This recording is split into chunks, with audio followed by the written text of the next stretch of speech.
is the wild around us. I'm Jeremy, your personal naturalist, coming to you from the Squam Lakes Natural Science Center, where we advance understanding of ecology by exploring nature. On today's episode, we have our adaptation of the day. We're going to take a nature deep dive with a friend from Michigan and look at our new and old nature noise. Today's adaptation of the day is being evergreen. We're really going to focus on the great conifer trees.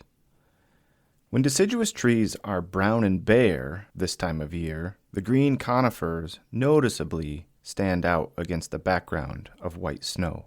Deciduous trees shut down for the winter.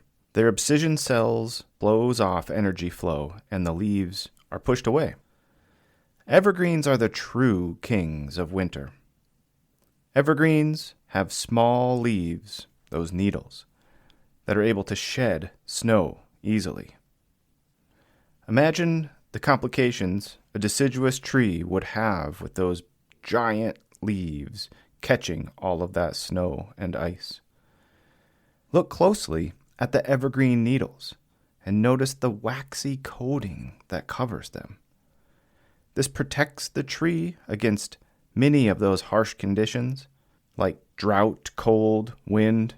Holding those needles through winter may also help the evergreen trees take advantage of some of the winter thaws that happen occasionally. These adaptations allowed the spectacular conifer tree to grow in many of the harshest areas on our planet, from the tops of mountains all the way down to the edge of the ocean.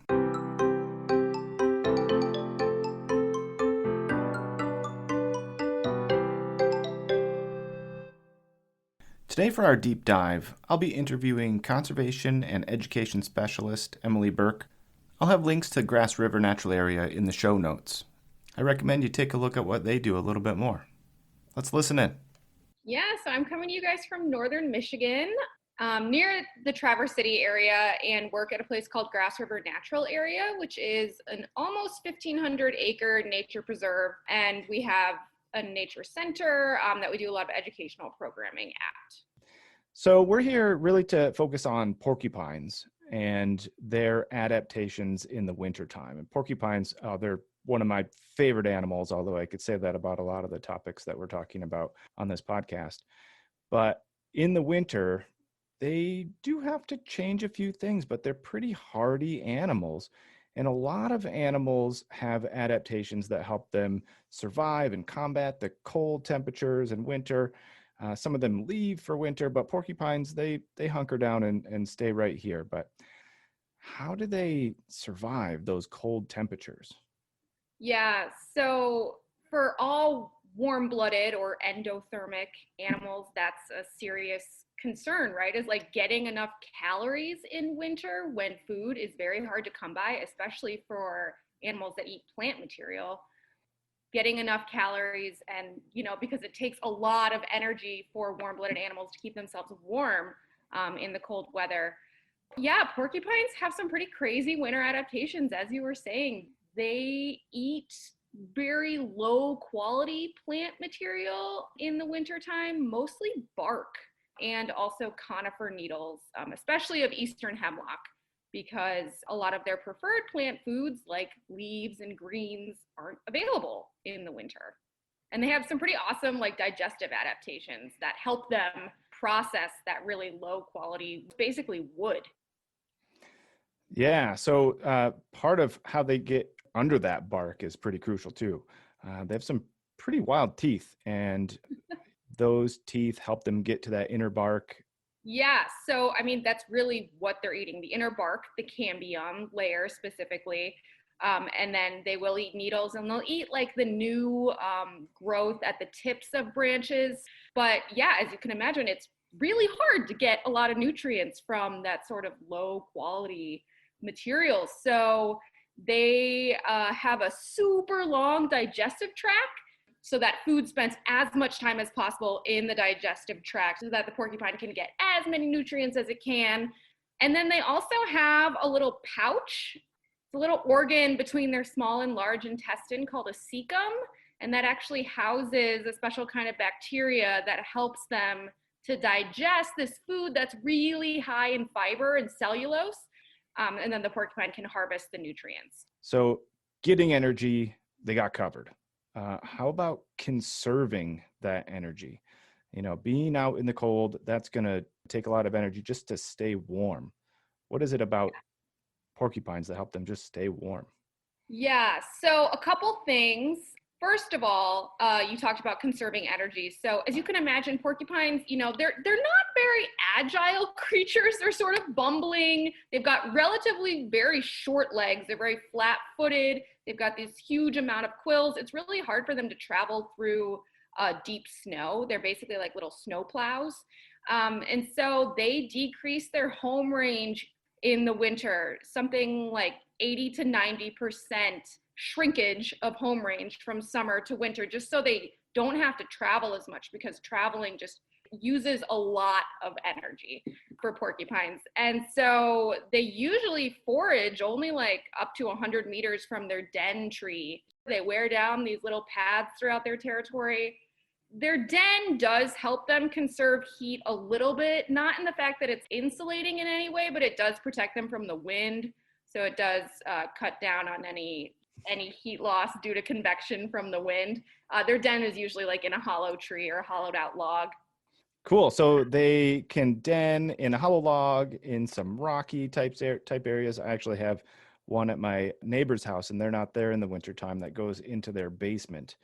I can follow the trail. Yeah. Rocky areas are more common as dens in New England than in northern Michigan, because you guys have more rocks. But I've never heard of a porcupine denning in like a basement area. Yeah, it's wild. It's like this small little window that it crawls right through, leaves some droppings on the outside of it, so everyone knows who is there.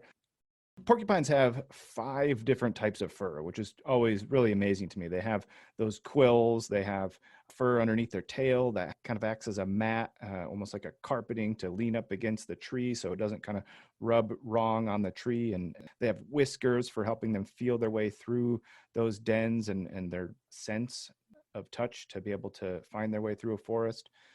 But they have some fur that helps keep them warm too. Can you tell us anything about that? Yeah, so they have really dense underfur that helps them stay warm. But then also their quills are, like highly modified fur, and they're actually hollow. And so those turn out to be pretty insulating in the winter. So they sort of serve as a dual purpose in the winter for both protection, but also keep the porcupine pretty warm. Nice. It's like deer hair. Deer have Yeah, hollow hair. right, Helps keep them right. warm. Great. So we know about what porcupines eat. We know about how they conserve their energy through staying warm with their fur, with the den.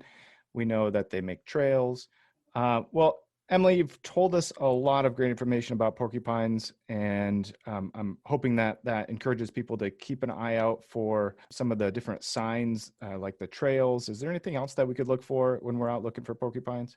Yeah, great question. So winter is an awesome time to look for porcupines, because you can find those trails really easily, and because porcupines have such a small home range in winter that if you see any porcupine sign, it's very likely that a porcupine is very nearby. In addition to those trails, if you are able to see individual tracks of porcupines, they're pretty distinctive in that they're quite pigeon-toed, and they're very flat-footed, about like 3 to 4 inches long.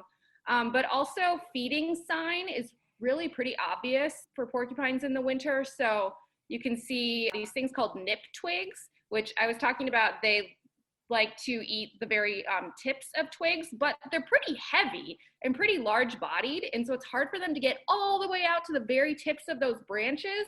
So they tend to like nip off the very tips at a really clean 45-degree angle. And then, say it's a hemlock twig, they'll eat the needles and maybe like the very end of the twig, that really green, fresh part, and then they'll drop them. So you can often find those nip twigs with those very clean 45-degree angle bites littering the ground, especially under, hemlock stands. But then also, like we talked about, they eat bark, right? So a lot of times you'll see trees that are like partially debarked, And porcupines leave these really cool patterns with their teeth where they sort of anchor their upper incisors in the bark, and then they like scrape with their lower incisors in an arc. And so it makes sort of like these teepee shapes where like the upper incisors were the top and then the lower incisors sort of scrape in a little triangle. Let's see what else. Oh yeah, scat mountains at the base of hollow trees. Yeah, because porcupines use dens over and over often, winter after winter. And so a lot of times there's this huge buildup of scat at the base of a hollow tree den. Very cool. Well, we'll all be keeping our eyes open for all of the different sign that we could look for porcupine. So, Emily, thank you for being here. Thank you for sharing all of this cool stuff, and have fun out there trudging through the snow. Yeah, thanks.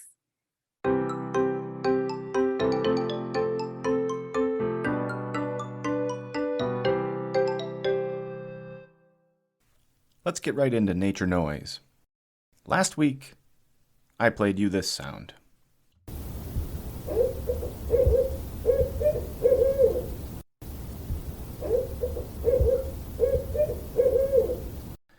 This was obviously way too easy for this crowd, so it was a barred owl, as many of you noted. And owls use hooting as communication to convey several different messages. It could be to claim a territory and fend off any would-be intruders. They'll also signal the presence of a predator. And sometimes it might even be to communicate between mated pairs. But this is the classic hoot that I think of here in New England of an owl calling at night, right? This is the one that you go out and you listen for, and they make that sound that says, "Who cooks for you? Who cooks for you all? Oh, oh, oh, oh, oh, oh." Our new nature noise is going to be a little bit more tricky. I think you all need some added difficulty. I will give you a clue. This sound probably wouldn't be heard by this age of animal in the wild. And that's it. That's the clue. Here's the noise.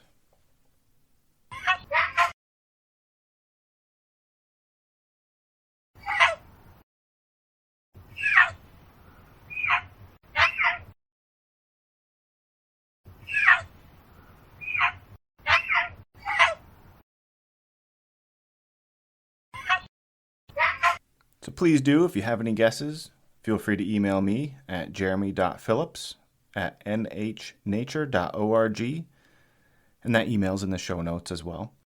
Or if you are out and you record some noise in nature, could be an animal, could be the wind blowing in the trees, feel free to send that noise off to me at the same email. Once again, that's Jeremy.Phillips at nhnature.org.